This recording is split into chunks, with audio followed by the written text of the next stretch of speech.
دوحې ته چې موږ ځو هلته د امریکایي پلاوي سره هم خبرې لرو، د قطر له چارواکو سره هم خبرې لرو، او هلته به د نورو نړۍ استازي له هغوی سره هم خبرې لرو.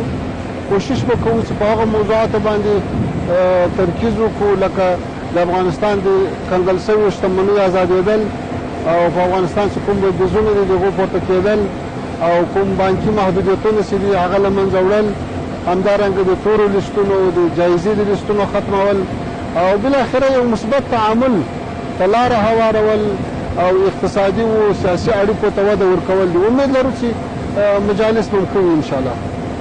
کوم راپور چې د امنیت شورا نشر کړی دی چې په افغانستان کې مختلفې ډلې شته یا القاعده وجود لري، دا خبرې حقیقت نه لري.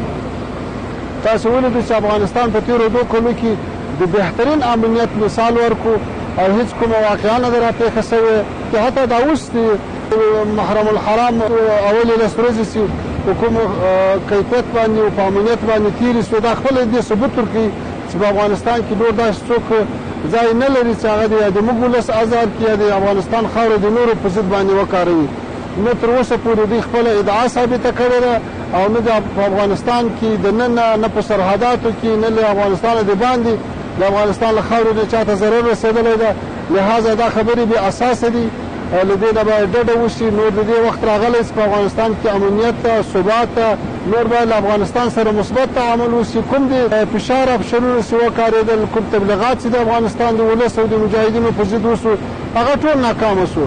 نور ناکامه افشنونه تکرارول دا د ناکامه خلکو کار ده.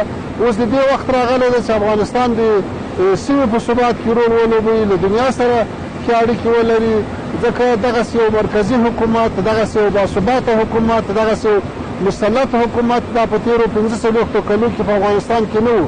نو اوس که څوک دغه ډول ادعاوې کوي او افغانستان حکومت بدناموي یا د افغانستان ولس ته بیا ضرر رسول غواړي، دا د افغانانو په ګټه ده، نه د سیمې په ګټه ده، او نه د نړۍ په ګټه.